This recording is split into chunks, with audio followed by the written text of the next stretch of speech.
জনপ্রিয় television channel RTV ২০ বছরে পদার্পণ করতে যাচ্ছে জেনে আমি আনন্দিত।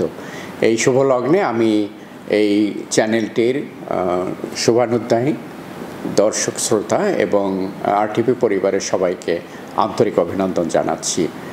আমরা জানি যে সংবাদপত্র সেটি ইলেকট্রনিক বা প্রিন্ট যে মাধ্যমই হোক না কেন, এটি তথ্য প্রচারের জন্য মানুষের কাছে বিভিন্ন বিষয় তুলে ধরার জন্য অত্যন্ত কার্যকর একটি মাধ্যম।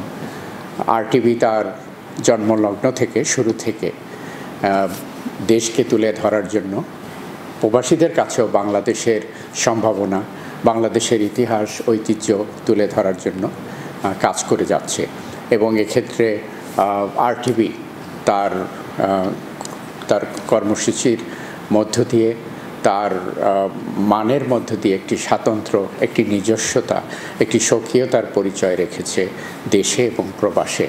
এবং প্রবাসীদের যে প্রত্যাশা, তাদের আশার কথা, তাদের হতাশার কথা, এগুলো আরটিভিতে প্রবলভাবে উঠে এসেছে তার বিভিন্ন প্রোগ্রামে।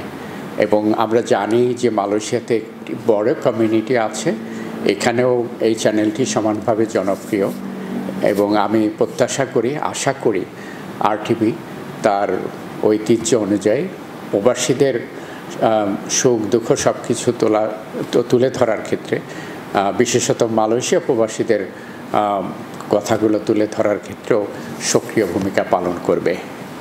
আমরা সবাই অবগত আছি যে বর্তমানে অন্তর্বর্তীকালীন সরকারের প্রধান উপদেষ্টা নোবেল বিজয়ী প্রফেসর ডক্টর মোহাম্মদ ইউনূসের নেতৃত্বে, যিনি শুধু বাংলাদেশের বিভিন্ন ক্ষেত্রে সংস্কারের বিষয়েই সচেষ্ট রয়েছেন তাই নয়, একই সাথে তথ্যের প্রবাহ এবং সংবাদপত্রের স্বাধীনতার রক্ষার ক্ষেত্রেও তিনি অঙ্গীকারাবদ্ধ এবং সাংবাদিকদের, সংবাদপত্র কর্মীদের কল্যাণের জন্য, তাদের সুযোগ সুবিধা বৃদ্ধির জন্য বর্তমান সরকার, অন্তর্বর্তীকালীন সরকার কাজ করে যাচ্ছেন।